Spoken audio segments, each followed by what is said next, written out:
I'm now going to hand it over to my colleague Pooja, who's getting us more on that story.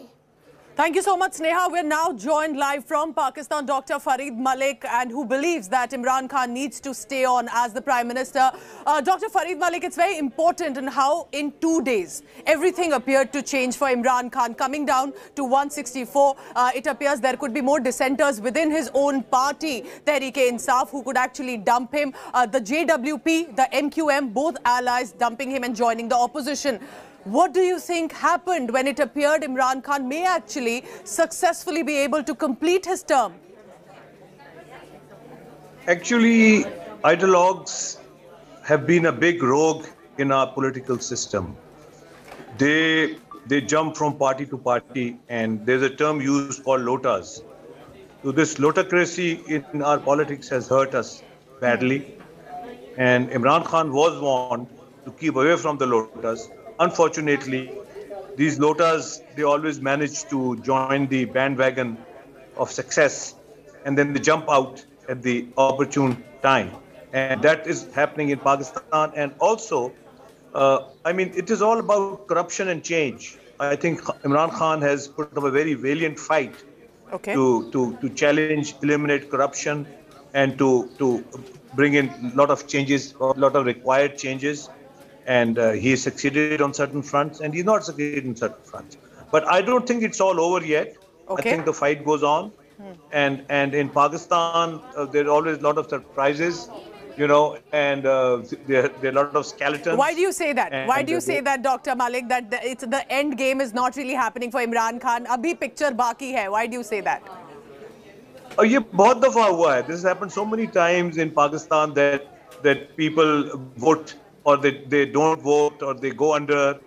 And as I told you, in a democracy dominated by lotocracy, and in a parliament which is totally irrelevant to the needs and requirements of the people. I've written extensively about this, that in the Constitution there are 21 clauses about fundamental human rights which have never been discussed, which have never been implemented. So our parliament, I think, has been irrelevant since 1977.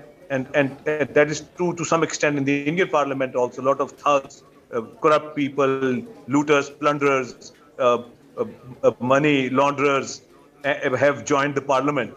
And so, it's a cleanup operation. It's not simple. It's not easy. In Pakistan, because Dr. Farid Malik, it's not just about numbers. We all know how important the all-powerful Pakistan army is, the ISIs, the DG-ISI. The army chief met him yesterday at his residence before he was scheduled to speak and expose via a foreign-hand letter. Suddenly, that address was cancelled. We are expecting, again, another address to be taking place today.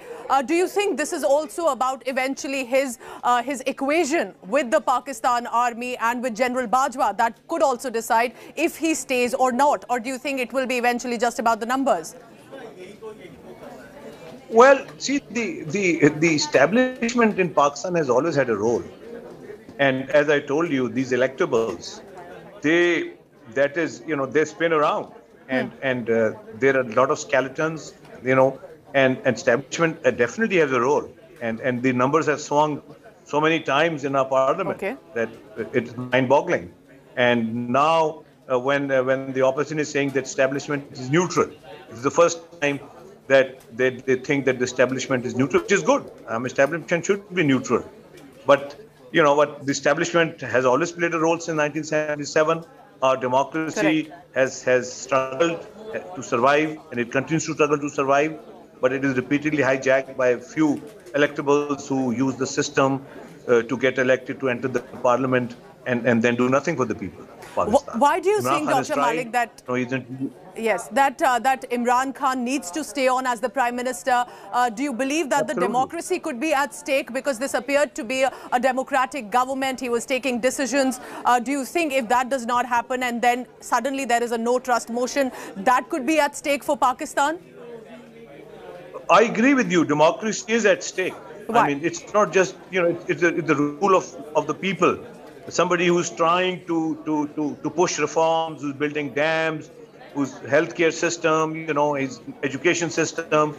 He did make promises, and the performance of his team has not been up to the mark as it should have been. But nevertheless, as an individual, I think he's trying. He's done his best, and there are certain issues of competence about his team. But as far as he's concerned, I mean, people really love him. They like him. They want him to continue. They want to give him a chance. They want to give him another term, and his popularity is on the upswing all the time. And he might come again if elections are held. That's another possibility is early elections in Pakistan. That may also happen. Okay, so you're saying that also is a possible scenario. What do you have to say about the opposition claims? Bilawal Bhutto Zardari saying that, and in the past as well, the opposition has said the charges of corruption, not really putting forth development for Pakistan, not really making a change. We're also already looking at Shehbaz Sharif likely to take over as the Prime Minister as a contender if the no trust motion does not really favor Imran Khan on April 3rd or 4th. So how do you react to what the opposition has been stating there in Pakistan? Shehbaz Sharif is a very desperate man. He's been trying for money laundering. There's a very strong case against him in the court in Lahore.